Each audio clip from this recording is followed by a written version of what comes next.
Jo mage mar we na class gitie, wa jo mage miele we na class gitie, DJs mage goyo we na class gitie. Class gitie lo maldo, anyera man na moket gi class gitie.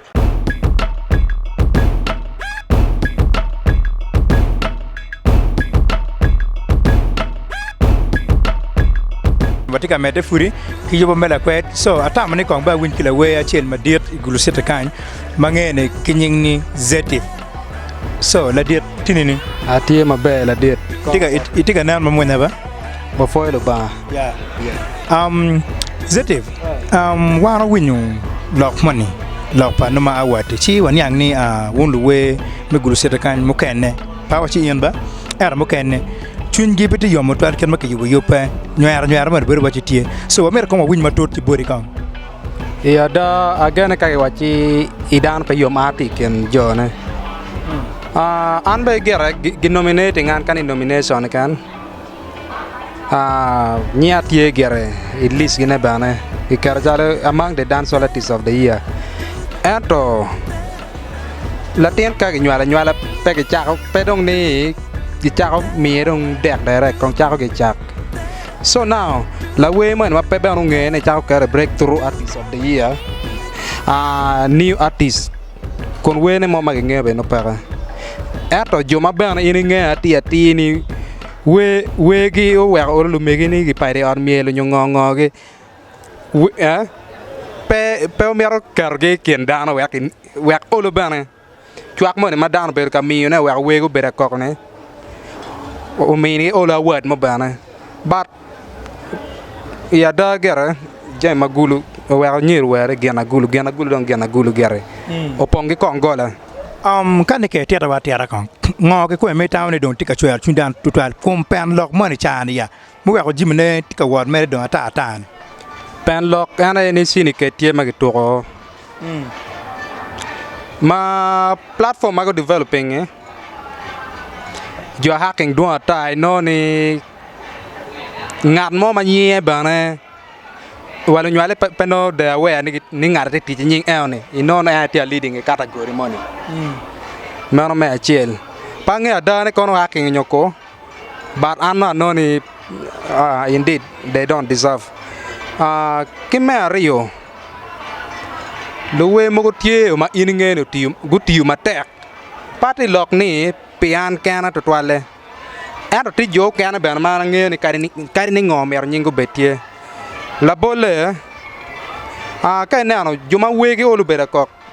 dan like kain music gi wego bera kok kisi boss man Taliban kalinya ben is among those artists ma pedak giluoni cherso ka curtain raising cheer for business and no ngarabe pe go so wa chel ma sub county na nyegi forcing dong ni oberi ken jal so ana winyu ga ma chui chunyen te ye ken joma chun gi bede yom tutal yopa NUMA ke tiat ba kong wie kan isho ma bubero da tamano piana ni ang ni ano ne urate ko ni ar manu miara la lo ga ma wari ba peje so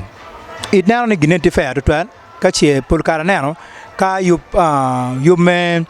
me mi awati kilwe ko mar kan por kano dano wen tar tam ga chiel ribu ka chiel chiki char kama yobene beri tamne ngo maramo kilo jimbe no nyar mo ber pe char bachi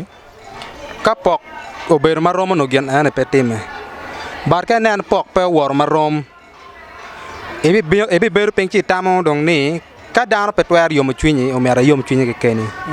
so chalo wan bana batiki performance ma megwa de hap inen be pierre yo bongwan ini ano ma award bag bi bera mi ne ba peje pian ino ni generation manyan mago donyo mago tiyo matake pe tia ye ka recognizing gen music we ka watching ID me music bedo hit song my go well hit my go ke bedo ko ne ari do total ni game mi ke ria ne bedo timo nonsense pedong no ni mer blocking anyim pe nya traffic jam ke jo atika biana ka nge jemer tiara nyimi so oweko watigi new generation gana festival ma be bedo idahap on the 29th yeah mano gana tie secondly new generation music award be bedo tie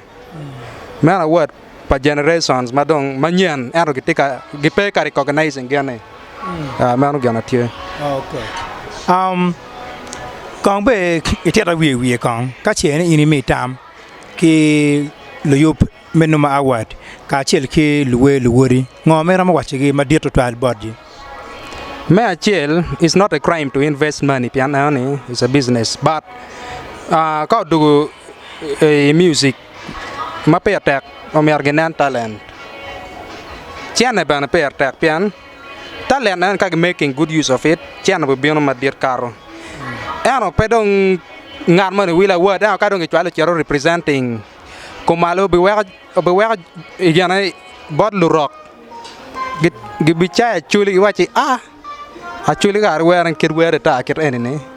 at least gigana joma ge tigi talent mabe ka ucher so kong dano gi wo bana ni la we madao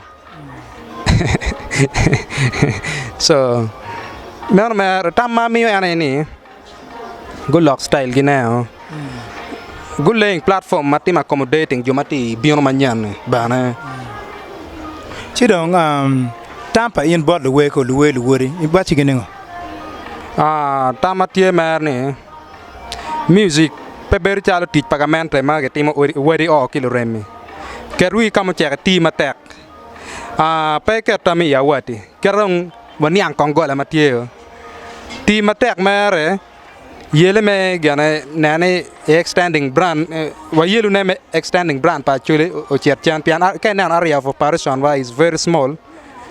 inone wa long and within kid guru pa de ngoy that is not fine no mer wati mer matek manane wa chwalo wa kwa kama juma chone gugiro ye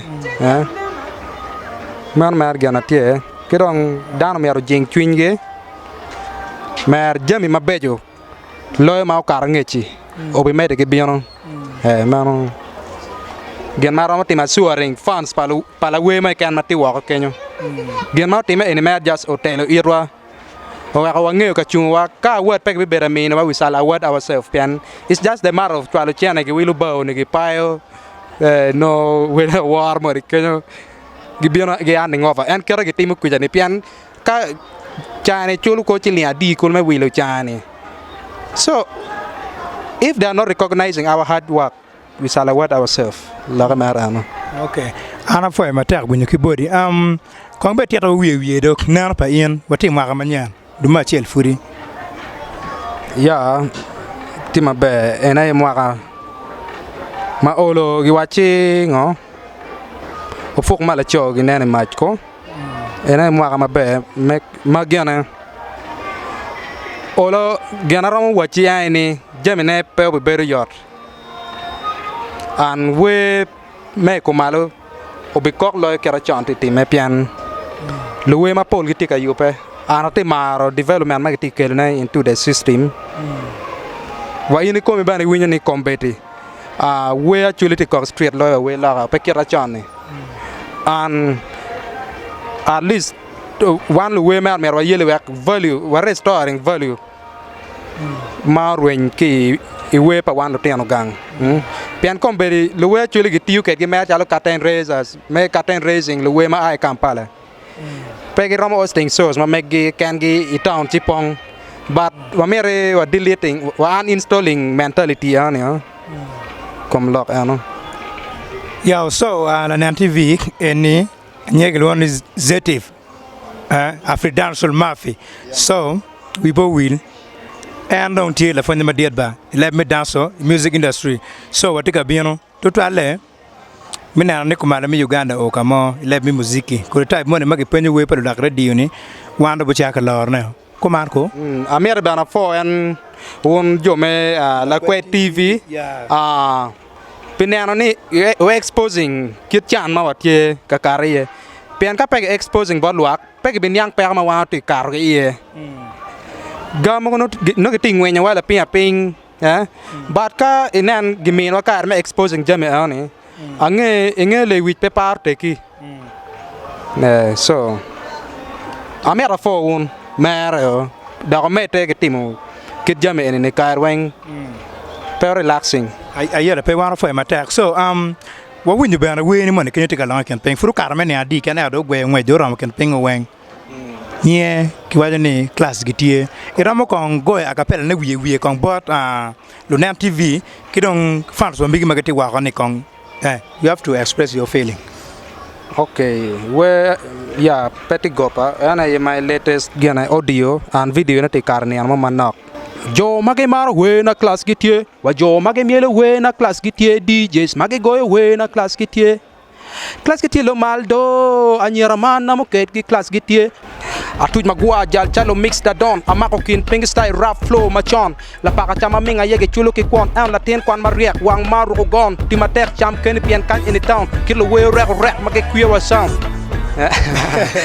Pero we I bal chow peda tema po An yang ni luwe me ka nong kurinya ma chan pe luwe ma chan yang pe go ko labu era ni na ko labu me dong dua ta ken ping so ka nan dir ma pe ni la ko labu o beto steady ana ti steady ana go ko labu ke yo matika rising wa ile ga chele jo ti ga okay peda ko na cher ka ko ngat mo ni a dir to twa la ti a beru industry now for a decade ke mier go ko labu ke da chula kono li mia di million a chel peti me pati romete chulo loko la mien ngarmo and I also love to support my fellow young talents. Yeah.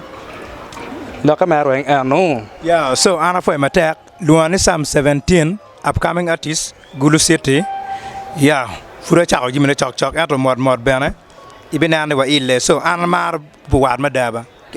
Kilaway, so I met a bit down, no, very easy. Shadow Zetive,